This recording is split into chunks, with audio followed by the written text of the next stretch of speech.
Good evening, viewers. You're watching GW News Recap. I'm Azan Jamir, bringing to you the top stories of the week.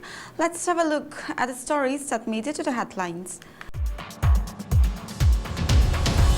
The Nationalist Democratic Progressive Party said on September 12 that it has welcomed the offer extended by the Naga People's Front, but will take a final decision only after following all constitutional and democratic procedures laid down in its own rules. The centre seeks to make Manipur a symbol of peace and prosperity, Prime Minister Narendra Modi said on September 13 as he made his first visit to the state since ethnic violence broke out 2 years ago.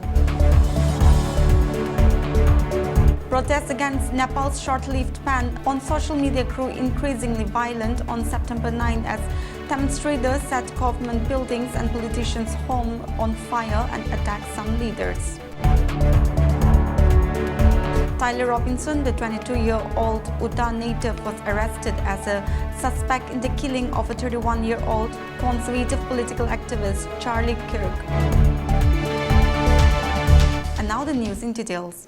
The Nationalist Democratic Progressive Party said on September 12 that it has welcomed the offer extended by the Naga People's Front, but will take a final decision only after following all constitutional and democratic procedures laid down in its own rules.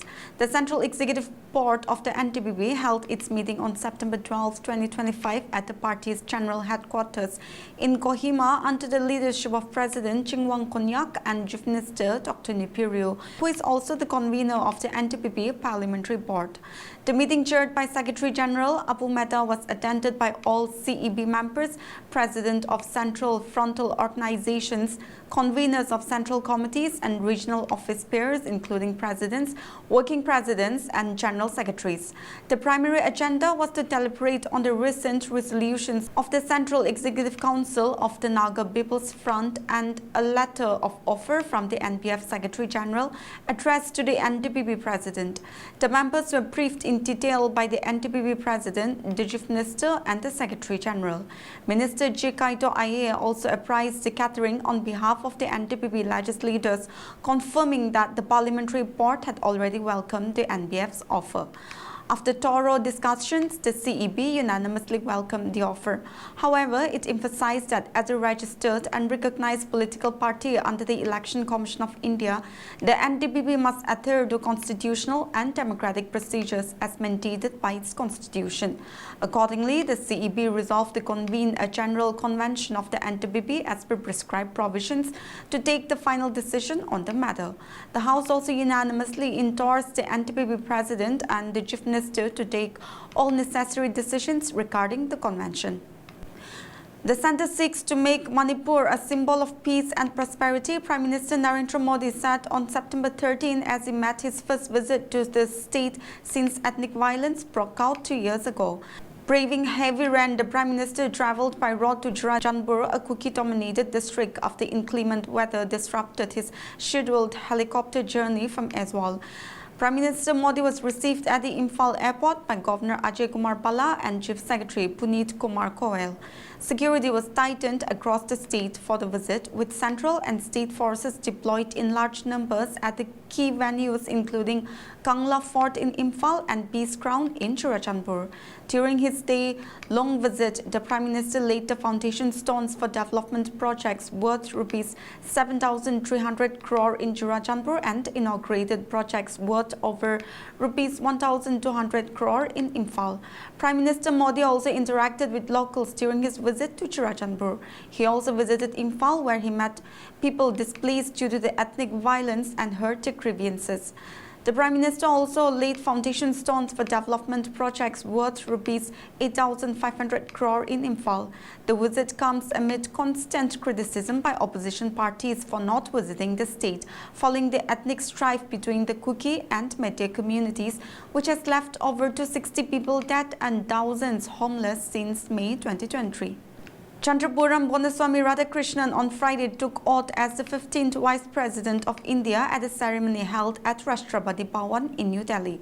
President Draupadi Murmu administered the oath of office to Radhakrishnan in the presence of senior government officials and dignitaries. Radhakrishnan, the NDA nominee, was elected as the Vice President on September 9 after he secured 452 votes in comparison to opposition candidate and former Supreme Court Judge B. Sudarshan Reddy, who received 300 votes.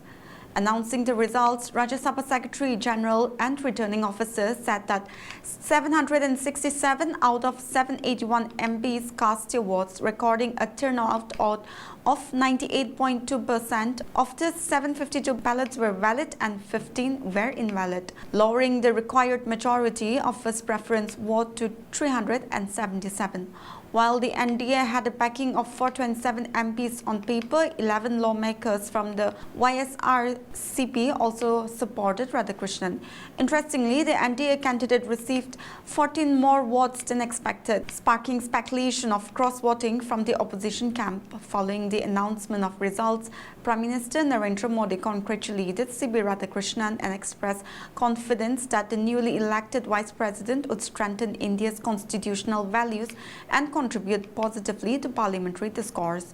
Notably, on July 21st, Jagdeep Dhankar stepped down as Vice President a little more than 2 years ahead of the end of his tenure. His term was to end on August 10, 2027. Officially, he cited medical reasons for his exit, but sources earlier hinted at a deeper unease, possibly even a breakdown of trust between him and the centre that he once strongly defended.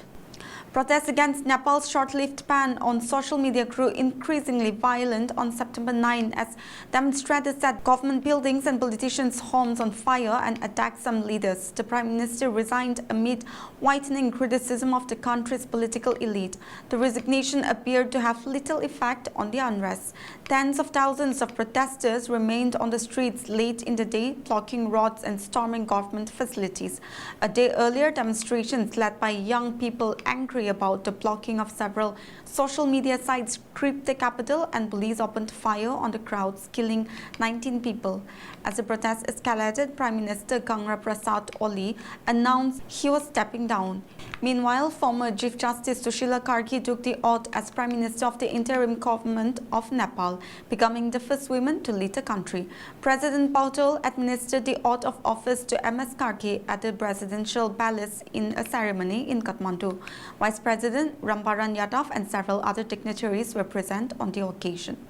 The conservative American activist Charlie Kirk, a podcast commentator and influential ally of Donald Trump, was shot dead on September 10 while speaking at Utah Valley University. About 3,000 people were attending a debate hosted by Kirk's non-profit political youth organization Turning Point USA when the shooting happened. At approximately 12:20 p.m., about 20 minutes after Kirk began speaking, he was shot in the neck. In the preceding moments, he was being questioned by an audience member about gun violence. On Thursday, FBI officials released pictures of a person of interest, though he did not say the person pictured was the suspected gunman. The FBI also said that it was analyzing a footwear impression, a palm print, and a forearm print. Late on Thursday, a suspect identified as 22-year-old Tyler Robinson was arrested in Washington County in southern Utah, 260 miles from Orem. Tyler Robinson was taken into custody after a 33-hour manhunt that ended after his father helped persuade him to surrender to police. Well, viewers, that's it for this week's news recap. For more news like this, you stay connected to Global Window. Good night.